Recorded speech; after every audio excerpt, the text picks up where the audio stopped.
नहीं सहेंगे, नहीं सहेंगे, पंजाब का अपमान नहीं सहेंगे, नहीं सहेंगे, नहीं सहेंगे, हरियाणा का अपमान नहीं। नमस्कार। अमेरिका के अवैध प्रवासियों को चुनाव के दिन भारत वापस भेजे जाने के मायने और कितने भारतीयों को क्यों भेजा जा रहा है, और हमारे देश में जो विदेशी या अवैध रूप से आए हुए लोग हैं उन्हें सरकार भेजने के लिए मुहूर्त क्यों तलाश रही है। अमेरिका से 104 अवैध प्रवासी भारतीयों का पहला जत्था अमृतसर पहुंचा। अमेरिका में कुल 18,000 अवैध प्रवासी भारतीय नागरिक बताए जा रहे हैं, यानी जो अवैध तरीके से यूएस गए। तो यूएस के अवैध प्रवासी भारतीयों को चुनाव के दिन वापस भेजने के अलग मायने हैं या कोई और चीजें माहौल में इसके मध्य में मुद्दा न बन पाए या कुछ और कारण बता दें। 104 अवैध प्रवासी भारतीय नागरिकों का एक जत्था जिसमें 79 पुरुष, 25 महिला और 13 बच्चे शामिल हैं, जिनमें कुल आबादी अगर राज्यों के हिसाब से देखें 33 गुजरात के, 33 ही हरियाणा के, 30 पंजाब के, 3 महाराष्ट्र के और 3 यूपी और 2 चंडीगढ़ के शामिल हैं। दरअसल ये लोग अमेरिका में भारत से अवैध तरीके से गए थे।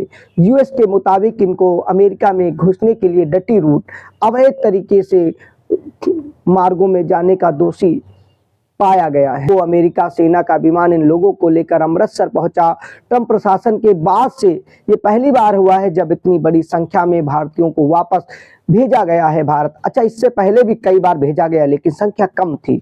भारत भेजे गए इन लोगों में पंजाब और हरियाणा के कई युवक शामिल हैं। ये लोग गैर कानूनी तरीके से अमेरिका में घुसे थे। सभी औपचारिकताएं पूरी होने के बाद पुलिस ने इन्हें इनके घर ले जाने में भलाई समझी। वापस भेजे गए लोगों में से एक जसपाल सिंह ने तो बताया उनके हाथों में हथकड़ी और पैरों में जंजीर डाली गई।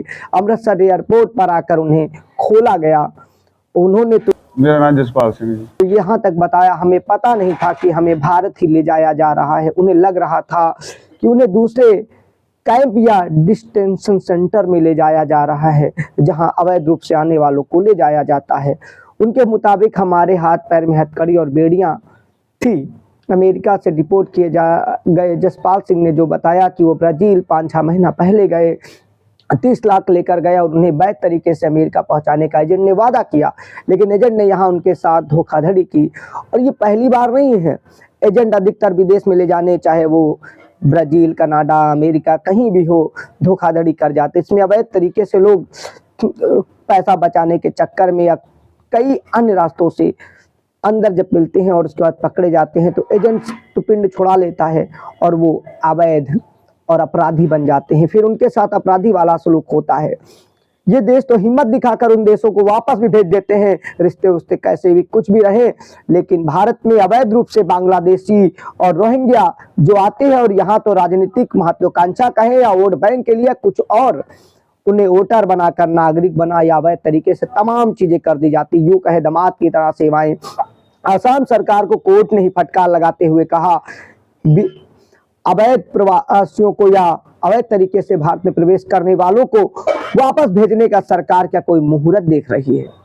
इस तरीके से तमाम चीजें क्या भारत सरकार इस तरह हिम्मत उठा पाएगी या दिखा पाएगी चीजें कि अवैध रूप से रोहिंग्या जब भारत की धरती में आकर यहाँ के अन्य संसाधन और तमाम चीजों का लाभ उठाकर यहाँ तक जमीन तक कब्जा रहे हैं, चाहे अवैध रोहिंग्या हो या बांग्लादेश या किसी भी देश के नागरिक हैं, क्या उनके देश में भेज पाएगी। अमेरिका से सीख है, हमें अपने अवैध जो गए जिन्होंने उल्लंघन किया उनको लेने में इतराज नहीं होना चाहिए, लेकिन जो यहाँ पर भी कानून का उल्लंघन करके आए हैं उनको भी उसी शक्ति के साथ उनके देश वापस भेजना चाहिए।